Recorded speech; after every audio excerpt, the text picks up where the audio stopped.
শালা ছল ডাকতে এসে পড়ে গেল। আব্বা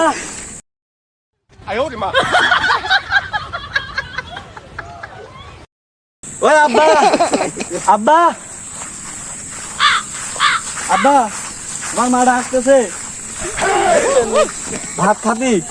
তাড়াতাড়ি যাও, কাজ করতে যে ভাত খাওয়ার টাইম নেই, কাজটুক শেষ করে তারপরে যাবো। সামনে এটুক আছে, এটুক কর, এটুক করে দুইবার দুইটা একসাথে যাবো। আচ্ছা এইটুক সমস্যা না, আমি এটুক করে তাহলে দুটো একসাথে বাইরে আছে, তারপরে বাড়ি যা কথা করতে হবে, বুঝছো? আব্বা হ্যাঁ বেটা, একা একা কাজ করতে ভালো লাগতেছে না আব্বা। কেন? বন্ধু না ছাড়া কাজ করে মজা হয়? আমি তোর বন্ধুর মতো ভাবি নাকি? আমি তোর বন্ধু মনে করে এখন না? আরে বন্ধু যাতে বনমরিয়া বাপের সাথে কেউ এরকম করে? আব্বা সরি, খালি তোমার বন্ধু মনে করে নিলাম, মনে করো না। আরে বন্ধু এটা কথা কব। হ্যাঁ বলো। আমি তো মনে করো লোক পাচ্ছিলাম না, বন্ধুর কইলাম, বন্ধু তো মনে করো বিদেশ চলে গেল, একটা মাল নিয়ে আসে বন্ধু, তাহলে